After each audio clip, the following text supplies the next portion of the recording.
with me, fast falls the eventide.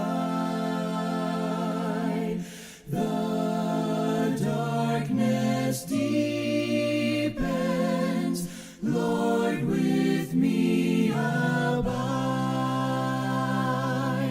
When other helpers fail and comforts flee, help of the helpless, oh, abide with me. Shalom, selamat pagi para pendengar My Salva Podcast yang diberkati Tuhan. Firman Tuhan pagi hari ini berbicara mengenai keselamatan. Namun sebelum kita membahas bahasannya lebih lanjut, mari kita berdoa terlebih dahulu. Ya Tuhan, Bapa kami di surga, terima kasih buat kasih-Mu dalam hidup kami. Bukan semata-mata materi, tetapi terlebih keselamatan yang Engkau sudah anugerahkan buat setiap kami. Pagi hari ini biarlah firman Tuhan kembali menguatkan iman percaya kami akan rancangan besar keselamatan dari Tuhan bagi umat manusia. Dan tolonglah hamba-Mu untuk dapat menjabarkan dengan ringkas dan sederhana. Dan tolonglah kami semuanya untuk memahami dan bersyukur atas anugerah-Mu yang besar. Dalam nama Tuhan Yesus kami berdoa. Haleluya, amin. Pendengar yang diberkati Tuhan, keselamatan biasanya identik dengan Injil. Karena keselamatan dianugerahkan melalui Yesus Kristus dan pengorbanannya di atas kayu salib. Tapi mari kita lihat ayat perenungan kita pagi ini yang terdapat di dalam Mazmur 96 ayat 2 yang berkata demikian. Menyanyilah bagi Tuhan, pujilah namanya, kabarkanlah keselamatan yang daripadanya dari hari ke hari. Siapa Daud? Dan apa maksud dari ucapan dalam ayat di atas? Bukankah Daud hidup 1035 tahun sebelum Kristus? Jauh sebelum juru selamat lahir? Ayat di atas ada di bawah perikop yang berbunyi, Allah Tuhan dan Hakim seluruh dunia. Atau lebih tegas lagi ayat 13, sebab ia datang untuk menghakimi bumi. Yang artinya adalah Daud tidak berbicara mengenai keselamatan karena terluput dari peperangan. Tetapi Daud berbicara mengenai keselamatan kekal, keselamatan jiwa. Bagaimana Daud bisa berbicara mengenai keselamatan kekal sebelum juru selamat lahir? Bagaimana Daud bisa tahu bahwa ada jaminan keselamatan yang diberikan Tuhan? Daud bisa tahu karena dia senang belajar kitab Taurat. Itu terbukti di dalam Mazmur 1 ayat 2. Merenungkan Taurat itu siang dan malam. Mazmur 40 ayat 8. Tauratmu ada dalam dadaku. Mazmur 119 ayat 18. Aku memandang keajaiban-keajaiban dari Tauratmu. Mazmur 119 ayat 44. Aku hendak berpegang pada Tauratmu senantiasa. Dan masih banyak lagi yang dituliskan oleh Daud.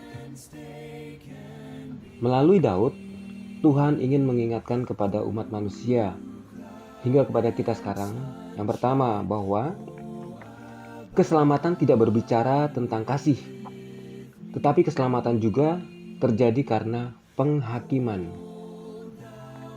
Yang kedua, keselamatan itu bukan terjadi nanti ketika Tuhan bereinkarnasi melalui Yesus, tetapi jauh sebelum itu, bahkan sejak penciptaan. Daud mengingatkan bahwa kasih Tuhan itu kekal. Sejak dari dunia dan seisinya diciptakan, dan sempurna, kudus. Karenanya dosa harus mendapatkan penebusan yang sepadan, bukan dengan darah binatang melainkan dengan nyawa seorang manusia. Tanpa itu maka yang terjadi adalah maut atau kematian. Mari saya mengajak kita melihat Kejadian 3 ayat 15. Aku akan mengadakan permusuhan antara engkau dan perempuan ini, antara keturunanmu dan keturunannya. Keturunannya akan meremukkan kepalamu, dan engkau akan meremukkan tumitnya.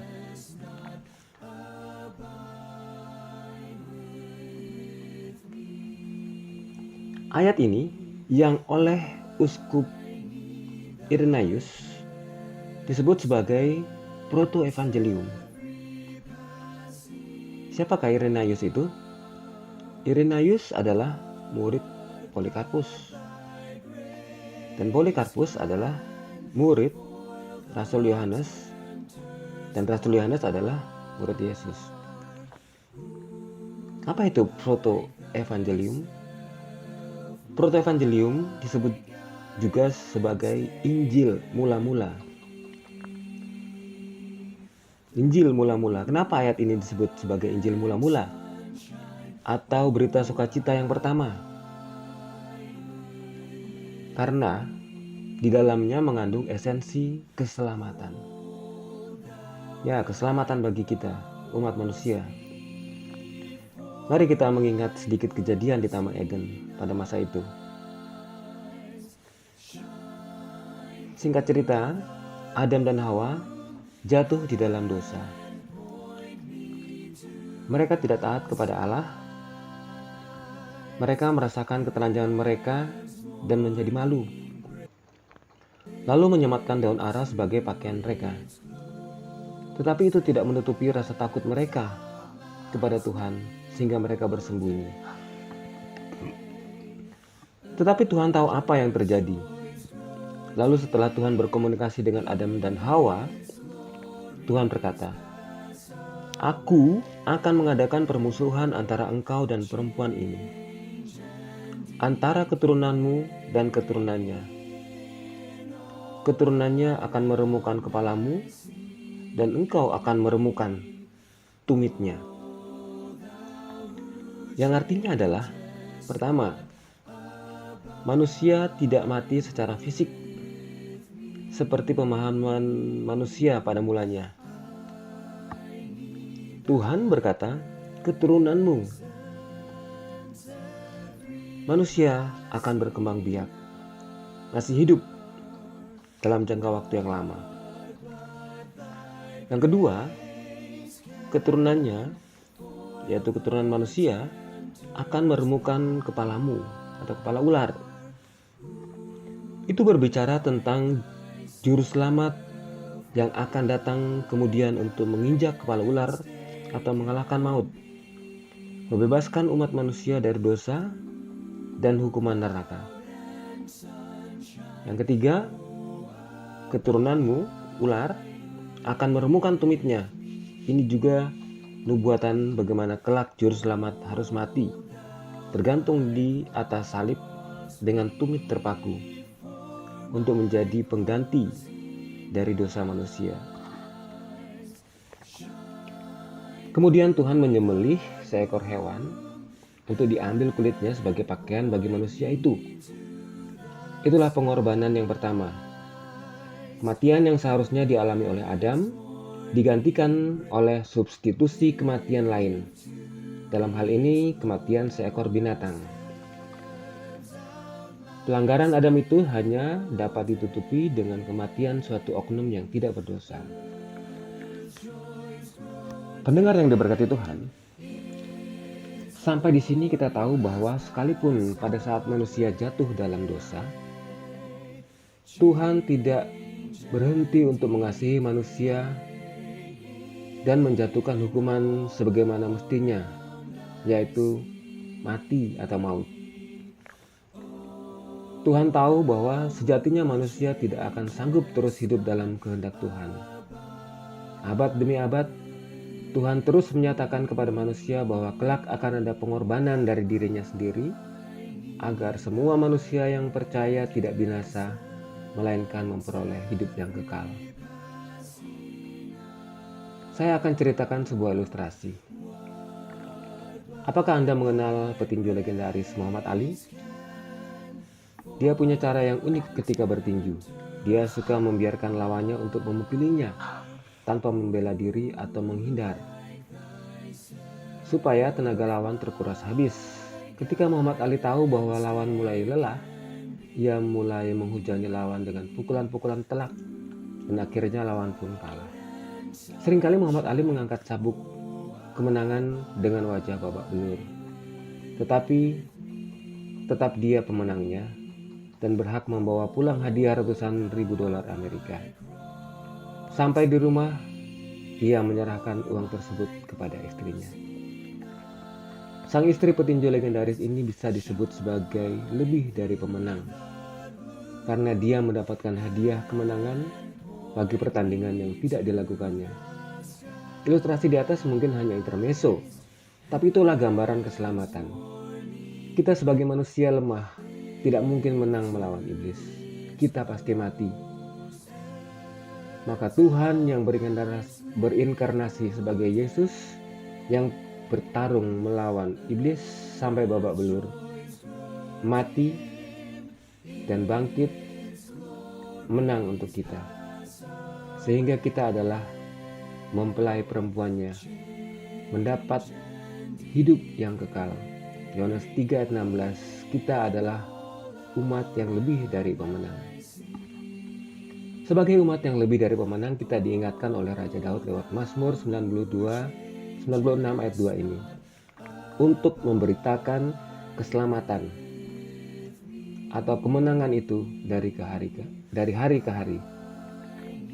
Kita bisa mendapat jaminan surga bukan karena kita mampu melawan dosa dan iblis, tapi karena pengorbanan Kristus. Daud mengajak kita untuk bersyukur dan bersaksi, memakai hidup kita setiap hari untuk memuliakan Tuhan, untuk melakukan kehendak-Nya dan hidup bagi Dia, menjadi mempelai yang layak baginya. Mari kita memakai hidup kita memuliakan Tuhan dan memberitakan keselamatan lewat sikap, perkataan, dan perbuatan kita setiap hari. Apakah kita sebagai suami, apakah kita sebagai istri, sebagai orang tua, sebagai anak, sebagai pemimpin, sebagai karyawan, jadilah sebagaimana yang Tuhan mau. Beritakan keselamatan itu, karena kita adalah umat yang lebih dari pemenang dan sangat dicintai oleh Tuhan. Kiranya Tuhan Yesus memberkati kita sekalian. Kita tutup dengan doa. Terima kasih Tuhan atas firman-Mu pagi hari ini. Kiranya Engkau menolong kami untuk memahami dan melakukan kehendak firman-Mu dalam kehidupan kami. Ampunilah segala kekurangan, salah dan dosa kami ya Tuhan. Dalam nama Tuhan Yesus kami sudah berdoa. Amin. Tuhan Yesus memberkati.